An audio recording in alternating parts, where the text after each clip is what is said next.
ابو مرزوق سے روایت ہے کہ جب کافر یا فاجر قبر سے اٹھیں گے تو ایک نہایت ہی بد شکل مجسمہ ان کا استقبال کرے گا۔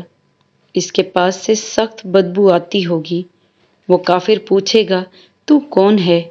وہ شکل کہے گی تو مجھے نہیں پہچانتا، میں تیرے اعمال خبیثہ کا مجسمہ ہوں جو تو دنیا میں کرتا رہتا تھا۔ دنیا میں بہت دنوں تو مجھ پر سوار تھا، اب میں تجھ پر سوار ہوں گا۔ صدی سے روایت ہے کہ جب کوئی گناہ گار قبر میں داخل ہوتا ہے تو اس کے پاس ایک نہایت بد شکل صورت سامنے آتی ہے، کالا رنگ، بدبودار سے کپڑے، اس کے ساتھ قبر میں سکونت پذیر ہو جاتا ہے۔ وہ اس کو دیکھ کر کہتا ہے کہ کیا ہی برا ہے تیرا چہرہ، تو وہ کہے گا تیرے اعمال خبیثہ کا میں عکس ہوں، ایسے ہی تھے تیرے اعمال اور ایسے ہی بدبودار تھے تیرے تمام کام۔ وہ کہے گا تو ہے کون؟ تو کہے گا میں تیرا عمل ہوں۔ پھر وہ قیامت تک اس کے ساتھ قبر میں رہے گا۔ قیامت کے دن وہ اس سے کہے گا لذات و شہوات کی شکل میں تجھ کو میں نے دنیا میں اٹھائے رکھا تھا، آج کے روز تو مجھے اٹھائے گا۔ چنانچہ اس کے اعمال کا مجسمہ اس کی پیٹھ پر سوار ہو کر اس کو دوزخ کی طرف لے جائے گا۔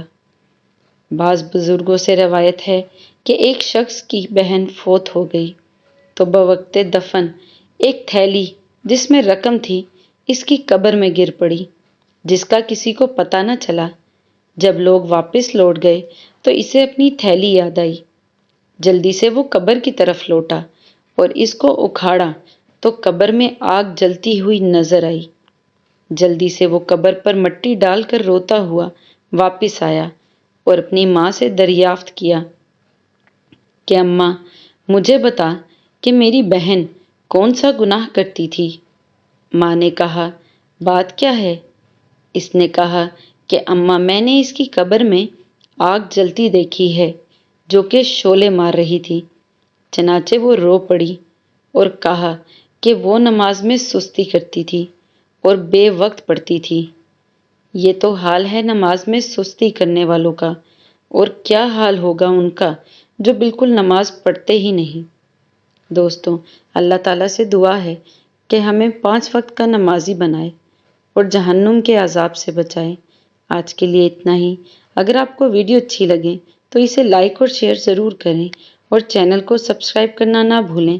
ملتے ہیں اگلی ویڈیو میں، تب تک کے لیے اللہ حافظ۔